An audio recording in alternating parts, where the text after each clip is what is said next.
A hot streak continues for the New York Knicks as they defeat the San Antonio Spurs in Game 1 of the NBA Finals, 105-95. We're going to talk about both teams in this video, but we have to start off with the New York Knicks. Not only are they the winners of this game, this entire playoff run is going to go down as one of the best playoff runs that we have seen in recent memory. They haven't lost a basketball game since they were down 2-1 against the Atlanta Hawks in the first round. They completely destroyed the Philadelphia 76ers in the second round. They swept them. When they matched up against the Cleveland Cavaliers, Game 1 was a nail-biter, but it went to overtime. They won Game 1, and they completely destroyed the Cleveland Cavaliers in 4 games. So they have a lot of rest here compared to the San Antonio Spurs. In the second round, they went to a 6-game series with the Minnesota Timberwolves. Now, maybe that's not the case. If Wemby doesn't throw the elbow on Naz Reid, he gets kicked out of that game. Maybe it's only a 5-game series. Then they matched up against the OKC Thunder in the Western Conference Finals. That was a brutal series for both teams. Very physical. You had a lot of blowouts in that series. It was back and forth all the way through. But the San Antonio Spurs won the last 2 games of that series, so they don't have the same amount of rest compared to the New York Knicks. And you could tell early on in this matchup, the Spurs were up 55-48 going into halftime. And it was a huge stat. The New York Knicks only had 3 free throw attempts entering halftime, while the San Antonio Spurs had 13 free throw attempts. Now, there were some bang-bang calls here for the New York Knicks that didn't go their way, but they were definitely fouling down low when it came to Wemby. For sure, Wemby earned his trip to the line. You had a bunch of fouls with him just trying to go to the rim on a consistent basis, and his jump shot was not falling down in this game. But the entire time since Jalen Brunson has been with the New York Knicks, since they signed him out of free agency a few years ago, they live and they die by Jalen Brunson in the fourth quarter. And it was the same story in this game. Now, Jalen Brunson, statistically, he did not shoot well. 30 points on the day, 3 rebounds, 2 assists. He was 12 of 31 from the field, 2 of 9 from 3. And he was 4 of 4 at the free throw line. In my opinion, he should have shot more free throws in this game. He went down with an injury. You had Harrison Barnes falls into his legs. Hurts his right knee. He checks out of the game. He comes back in. Just a couple of plays later, he goes into the paint. He makes the layup. He's complaining about a foul. Luke Cornett steps on his foot. Accidental contact here. It wasn't a dirty play. But Jalen Brunson, now he's very upset. He has the ankle injury and the knee injury. But in the fourth quarter, he had 13 points. Playing like one of the best players in the NBA, and that's who Jalen Brunson is. Whenever they need a bucket, they go to Jalen Brunson in the clutch time. He is one of the most clutch players in the NBA, and it's been this way for the last couple of years. But this year, it just hits different. Against the Cleveland Cavaliers in the Eastern Conference Finals, in Game 1, he did the heavy lifting in the fourth quarter. He was 7-9 on James Harden, had 15 points. Then in overtime, once again, he killed him. They put all the attention on Jalen Brunson. He gets the basketball out to his teammates, to Landry Shamet, and the same with Mikal Bridges. They knocked down their threes. In this game, the New York Knicks only shot 30% from 3. They've been on a heater as of late. That's not good for their standards. So they came back to earth. But Jalen Brunson looked phenomenal when it mattered the most. Karl-Anthony Towns was the best player for the New York Knicks. He had 18 points, 12 rebounds, 4 assists, 7 of 15 from the field. And he played very good defense in this game, in my opinion. He had a block. But the way that he was able to go out there, and he did a good job on Wemby at times. You did have some dumb fouls with Cat here. Cat had the offensive foul early on in the game. The Spurs challenged it. It was first a defensive foul on Wemby. Then they put the offensive foul on Karl-Anthony Towns. But outside of those dumb fouls, and that's been the case with Karl-Anthony Towns here, he'll have those plays. They'll just make you shake your head and say, what the hell are you doing? You're pulling a defender. You're just running over a guy or pushing him from behind. But he's tamed that this postseason. He's not getting the same dumb fouls. But this was damn near the perfect game for Cat. And he was 0 for 2 from 3. And I said this when they matched up against the Cavaliers. In Game 1, he did not shoot well. He's one of the best shooting bigs in the NBA. He is going to shoot well in this series at some point, whether it's Luke Cornett on him or the same with Wemby. And one adjustment here with the New York Knicks, when Wemby wasn't on the court, Karl-Anthony Towns, he was just saying red. Let me go to the rim. constantly on Luke Kornet. Let's get him into foul trouble. We have to dominate here because Wemby has the wingspan and he has that length. It is hard to go out there and score in the rim, at the rim. It's hard to get points inside the paint. But the New York Knicks, they found a way to take advantage of it. They had 50 points in the paint in this game. And that is crazy against the San Antonio Spurs, who've done a great job of protecting the rim. But that's how much of a weakness Luke Kornet has been. And the playoffs this year, when they take Wemby off the court, the plus minus is drastically different. And shout out to Cat for taking advantage of that matchup. OG played very well. Great defense in this one. 17 points, 3 rebounds, 5 of 12 from the field. He was 3 of 6 from 3. Majority of the damage he did came in the fourth quarter because the San Antonio Spurs were up in this game by 14 points. So the New York Knicks, they're fighting their way back in. And this is why it matters to have experience in the postseason. When you've been down before, you never give up on your team, never give up on your head coach. So the fact that the New York Knicks were down against the Atlanta Hawks and they lost 2 games in that series, the fact that they were down against the Cleveland Cavaliers and they found a way to come back and win game 1 and sweep them. They're never out of a game, even if they're down by 20 points, because the personnel that they have and because Mike Brown can just drop an offense. With Jalen Brunson off the court and without Jalen Brunson on the court, you would have thought that this team would stand no chance with Jalen Brunson not being on the court. But the offense still has structure around it with Mikal Bridges, Karl-Anthony Towns, and OG. And speaking of Mikal Bridges, he was quiet in this game on the offensive end. But he was perfect defensively. He had 2 steals. And he came up with some clutch rebounds. Only had 3 assists. But his defense, very good on the wing.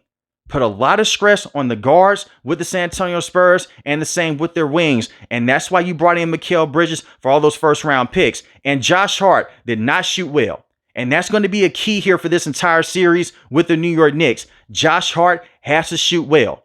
They'll have Wemby roam around if Josh Hart cannot shoot better in this series. But against the Cavaliers was phenomenal. In the regular season, shot 41% from 3. Only had 3 points in this game. He was 0 for 3 from the 3-point line, 1 of 5 from the field, but he had 15 rebounds. 15, and he had 6 assists. His shooting splits did not matter in this game. He's a Swiss Army knife. When you have players like Josh Hart and Alex Caruso, they give you so much flavor on the court in terms of just going out there and being very good defenders, excellent rebounders, can facilitate and take the pressure off of Jalen Brunson. I feel like Josh Hart does not get the respect that he deserves. And he had a beautiful play right before Jalen Brunson got his last 2 points of the game. He gets the basketball. He has his back on the defender because the defender's trying to guard Jalen Brunson. He's waiting for him to get up the court. He finds a way to give Jalen Brunson the basketball. Just a beautiful give and go. It's little moments like that with Josh Hart that makes him stand out. But if he can shoot better in this series, and I think that he will, it will open up the entire game plan for the New York Knicks because you have to get Wemby out of the paint.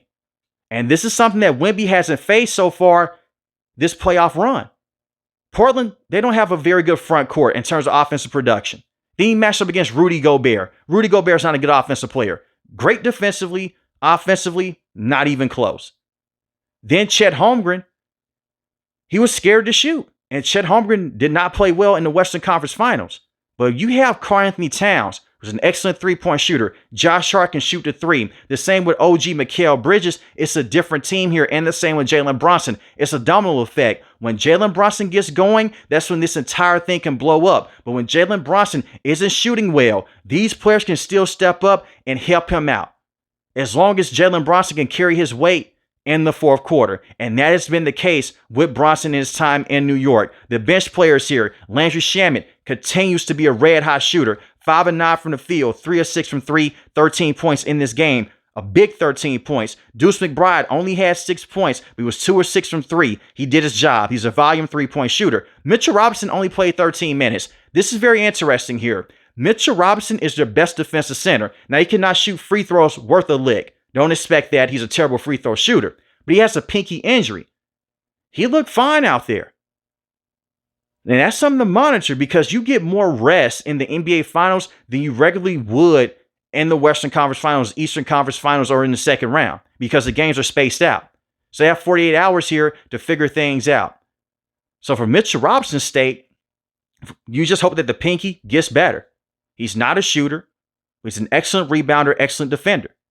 And Jose Alvarado, 11 minutes, he had 7 points. It was a nasty run here by the San Antonio Spurs when Dylan Harper came off the bench. Jose Alvarado comes in. He's trying to slow it down. He's trying to match the production of Dylan Harper. But Jose Alvarado, very good defender, volume 3-point shooter in this one. And the New York Knicks, they found something. And the one thing that I love about this team before I go over to the San Antonio Spurs, they don't fear Wemby. You have Jalen Brunson going inside the paint. The same with Karl-Anthony Towns when Wemby is there, and the same with Josh Hart. Now, Josh Hart was making sure, I'm not going to lay this up every single time, but he did have a play. He bounced to Wemby's body. He tried to lay it up, even though it got blocked. That's the type of aggression that you have to have, because maybe that's a foul. If a referee calls a foul there, you can get Wemby into foul trouble. And that was the game plan early on. The New York Knicks are trying to go out there and target Wemby. Let's get this man into foul trouble, similar to what the OKC Thunder did in Game 7 when he had 5 fouls. And this series is far from over, but I like the game plan here with Mike Brown. And you can tell there's levels to this when it comes to being a head coach in the NBA, because they still had Tom Thibodeau, they would have lost this game. They would have lost this game probably by 20 points. But since you have Mike Brown, who's willing to dig more into the bench, having an offense that's drawn up with Jalen Brunson, and without Jalen Brunson, you're able to come back and win this game. Now, for the San Antonio Spurs, don't panic. You had a very good first half. Wemby did not shoot well. He was 6 of 21. This is going to be one of the worst games of his career. He's a phenomenal player, but he still had 26 points, 12 rebounds, 2 of 9 from 3. 12 of 13 at the free throw line. I mentioned this early on in the video. He deserved to go to the free throw line that many times. They're being very aggressive with Wemby throughout the game. But this is the one thing with Wemby. He was limping a little bit. He was able to finish out the matchup. He looked tired. This is the same thing that happened in Game 5 against the OKC Thunder. Did not shoot well. Isaiah Hartenstein is tiring him out. Then he came back the next 2 games, played phenomenal. It's just one game here, but they're going to need Wemby to be more aggressive, get to the paint the same way he was, and stop settling for these jump shots. When they go in, that's perfect. But when you can't go out there and you cannot shoot the 3 ball, you're 2 of 9 from 3, get on the block, go to the paint. Julian Champagnie, in the first half, this man looked like Klay Thompson mixed with prime Ray Allen. He could not miss a 3. He was on the complete heater. He had 16 points in this game, 10 rebounds. And the second half gave him little to nothing. 5-11 from the field, 5 or 10 from 3. And Julian Champagnie went off on the New York Knicks. He had 30 points against his team in the regular season. If he can shoot the ball this well, and that's been the case so far during this playoff run, you're going to be okay. And the way that they were able to go out there and draw up plays, he was just wide open in the corner.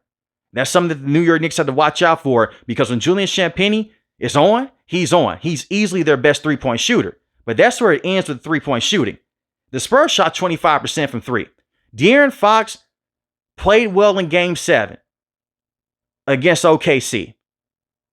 He's dealing with this ankle sprain. You can still tell that he's not the same player. No excuses here. You just play through your injuries. The same with Jalen Brunson. Not trying to make excuses here for any player. It's the NBA Finals. Everyone's tired. Everyone's banged up. I fully get it. But De'Aaron Fox had 7 points, 4 rebounds, 5 assists. He was 3 of 13 from the field, 0 for 4 from 3. And he had 3 turnovers. Played very good defense on Jalen Brunson. Played very good defense on Josh Hart. Don't get me wrong. But offensively, they need more out of De'Aaron Fox. And if he would have gave you just a little bit more in terms of just shooting, possibly you win this game. And this is not a situation where you bench him for Dylan Harper. This was just a bad shooting night for De'Aaron Fox. And unfortunately, from Game 3 to Game 6, he did not shoot well in the Western Conference Finals against the OKC Thunder. Hopefully, he could shoot better in the future. But he's one of those players, he's not a consistent 3-point shooter even when he's fully healthy. You don't want him just taking a bunch of threes. He started the game out 0 for 3 from 3. It's not a good sign for De'Aaron Fox. You want him getting downhill in a 2-man game with Wemby and possibly drawing up a play with Julian Champagnie on the back end when he's wide open from 3. Devin Vassell, 9 points, 9 rebounds, 4 of 11 from the field, 1 of 6 from 3. He did not shoot well. Stephon Castle, 17 points, 8 rebounds, 3 assists. Stephon Castle and Devin Vassell, they had some very good defensive moments in this game from the first to the third quarter, but Jalen Brunson did his thing in the fourth quarter. Stephon Castle 1 of 5 from 3, but this is the one thing with Stephon Castle. He's going to live up to the moment. He's going to get to the rim. He's going to find a way to get you into foul trouble. He's an explosive point guard. And he's more so of an off guard playing alongside De'Aaron Fox. So when your starting lineup doesn't shoot well, and you're allowing the New York Knicks to go out there and have these runs and come back into the game, this is what happens. And when it comes to Dylan Harper, this guy's not a rookie. This is his first year in the NBA. I don't consider him a rookie. That's how phenomenal he has been during this playoff run. He had 16 points off the bench, 8 rebounds, 1 assist, 6 of 10 from the field, was 1 of 4 from 3, continues that trend here to where they could not shoot the 3 ball. But his ability to get to the rim, slow the game down, his change of direction, he is going to be a superstar in the backcourt for many years with the San Antonio Spurs. They have a very bright future with him leading this offense one day, with him being their lead guard. But the perfect spot right now is for him to come off the bench. But play well. You want the three-point shot to be better. But Dylan Harper gave them a boost early on because the New York Knicks came out to a fast start. Here comes Wemby. Then they put Wemby on the bench. They bring in Dylan Harper. Everything turned up from that point. Luke Kornet was getting cooked in this game. 10 minutes, 1 rebound, 0 points, 0 assists. He did have 1 steal. And he was a -7 on the court. It's Luke Kornet game. Luke Kornet had the one good moment against the OKC Thunder in Game 7 against Isaiah Hartenstein. But you know what you get with Luke Kornet? Then you have Keldon Johnson. He did hit a 3 in this game. And that was pretty much it for Keldon Johnson. He only played in 8 minutes. Carter Bryant, this is very interesting, only played 4 minutes. And they leaned on Carter Bryant a lot in the past. So we'll see they give him more minutes in the future. But so far, this is already a great series. I'm hoping to go 7 for selfish reasons here. I'm not a fan of either team. I'm in the middle, but I want to see more basketball before we hit the real offseason here. But this was a great game for the New York Knicks because now you have the away win in Game 1. So you lose Game 2, not ideal. But if you lose Game 2, it's 1-1 going back to New York. But if you win Game 2, you're up 2-0 going back to New York. And now we're talking about a potential sweep here. Not saying that's going to happen, by the way. I don't want anyone to come in my comment section saying, you say the Spurs are going to get swept. No. How this team is playing, though, if the Knicks do win Game 2, I would not be shocked if they win the next 2 games in New York. But I do have the sneaky suspicion that the San Antonio Spurs will win Game 2 at home. And we're in for a 7-game series. But let me know in the comment section below. How do you feel about Game 1 of the NBA Finals? And it felt like the finals. You had the video package before. It started off with LeBron James getting the block on Andre Iguodala against the Golden State Warriors back in 2016. You had the Magic Johnson hook shot, the Larry Bird when he won his ring. You had Michael Jordan, and it ended with Kobe Bryant. That is what the NBA has been missing for so many years. And they have the NBA Finals logo in the center of the court. We haven't had that in forever. We've had these generic courts over the last few years. I know that they brought the logos on there last year, but that was more so just LED lights. They actually have the sticker now. It feels like we're back into the good days of the NBA, and we finally have a lot of parity now. But if you're new to the channel, hit the subscribe button, like the video, hit the like button. Most importantly, I want each and every last one of you guys to stay safe, stay positive. Thanks for the video, guys. God bless. Peace.